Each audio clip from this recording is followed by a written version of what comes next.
Imagine a world in total turmoil where you would not be allowed to purchase the basic necessities like food, water, and gas. A world that strips you of all of your rights and freedoms unless you agree to possess a certain fateful mark in your forehead or your hand.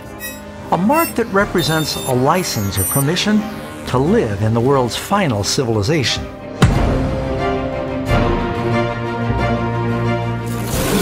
You have probably heard about the infamous Mark of the Beast and the ominous number 666.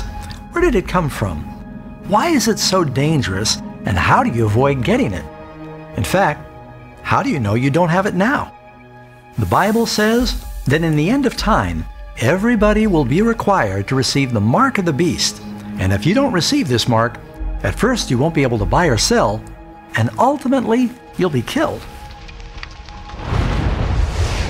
He causes all to receive a mark on their right hand or on their foreheads, and that no one may buy or sell except the one who has the mark or the name of the beast or the number of his name. In fact, verse 15 says those who don't worship the image of the beast should be killed. The Bible is clear. Death would be preferable to the curses that fall on the one that receives the mark of the beast. But how can you avoid receiving this mark if you don't even know what it is? There are a lot of misconceptions about what the mark of the beast is. Some, for example, believe the mark of the beast is a barcode or a tattoo that is branded on the forehead or the hand.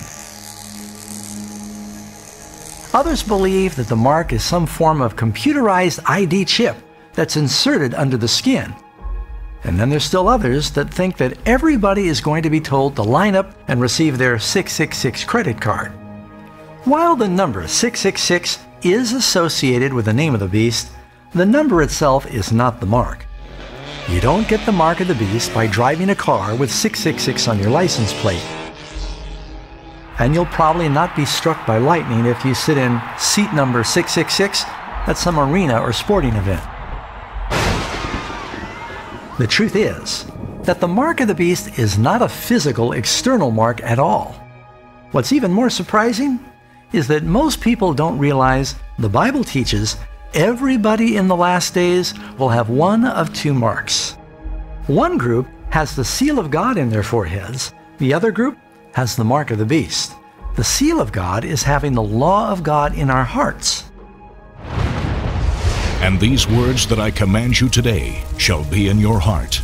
You shall bind them as a sign on your hand, and they shall be as frontlets between your eyes. It shall be as a sign to you on your hand, and as a memorial between your eyes, that the Lord's law may be in your mouth. So we can see from these examples, in the hand and in the forehead is symbolic of having the law of God in our actions and in our thoughts. That would mean that the mark of the beast in the hand or the forehead is also not a physical external mark, but rather it represents some distinguishing difference in the thoughts and the actions of the lost. Their works are works of iniquity, and the act of violence is in their hands. Their thoughts are thoughts of iniquity. In the hand, in the actions, in the head, in the thoughts. It's a symbol.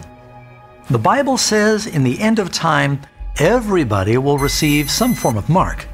It's not going to be a tattoo or a computer chip or a credit card. That's just what the devil wants people to think. Satan has managed to get just about everybody to focus looking in the wrong direction, while the real mark of the beast is creeping up right behind them. So what does the mark of the beast symbolize? Nobody has it yet, but soon many will. You need to make sure it's not you. There are few subjects that are more misunderstood, and very few subjects that need to be understood more. If you want to understand what the mark of the beast is, visit 666 Truth or check out my next video.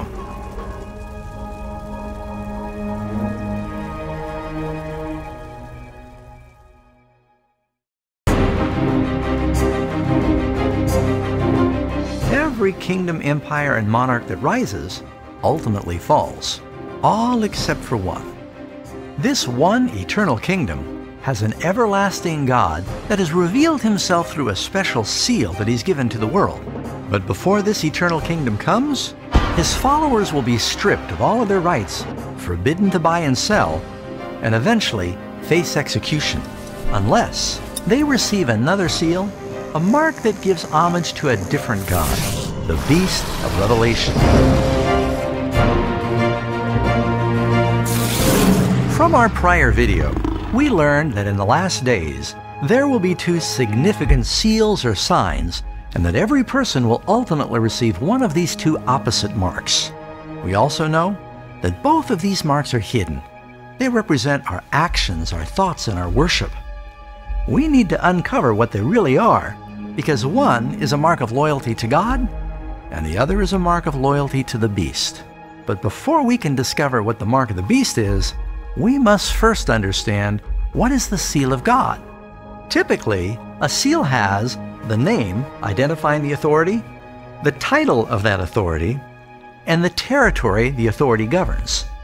For example, when Jesus was put in the tomb, the government seal was placed on the stone door at the entrance.